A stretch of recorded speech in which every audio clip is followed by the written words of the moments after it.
Hello, কি অবস্থা ভাই ব্রাদাররা? দেখতে পারতেছেন ইতালিতে খুব সুন্দর করে আইস স্কেটিং করতেছে। আর এই আইস স্কেটিং কিন্তু এখান থেকে ভাড়া নেওয়া যায়। প্রথমে আমি ভাবছি এটা একটা সংস্থা, এখন দেখি না, যেহেতু এত অ্যাভারেজ মানুষ তারা কই থেকে আইতাছে। তো তারা আসলে মূলত কিন্তু কুত্তা চিল্লাচিল্লি করে, কুত্তা দেখলে তো ভয় লাগে।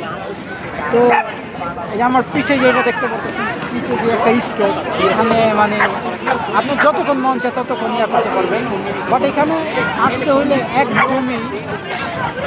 একদম ভারী কাপড় পরে আসতে হবে। আমি এত ভারী কাপড় পরছি, তারপর আমার এই বরফের আইস স্কেটিংয়ে আমার খুবই ইয়া লাগতেছে।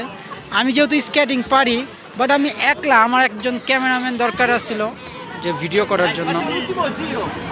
দেখতে পারতেছেন সবাই কিন্তু স্কেটিং করতেছে, সবাই স্কেটিং নিয়ে ব্যস্ত। আর এটা কতক্ষণ সময় ধরে না কেমনে কি এটা আমি জানি না। সম্ভবত ওই লোকটা সিকিউরিটি গার্ড, এই যে এই লোকটা সিকিউরিটি গার্ড। তো সে ওয়াও,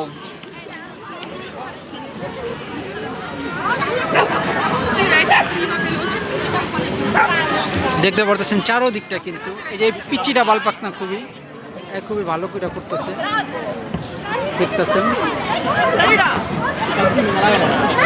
ভালোই পারে। তারপরে এদিকে ইয়াং ইয়াং মেয়ে এবং ইয়াং ইয়াং ছেলেরা তারাও করানো ব্যস্ত। আর এদিকে তাদের দাদিমা ঠাকুমার আছে। তো ওকে, ভিডিওটা কেমন লাগলো সবাই অবশ্যই জানাবেন কমেন্ট করে। সুস্থ থাকেন, ভালো থাকেন।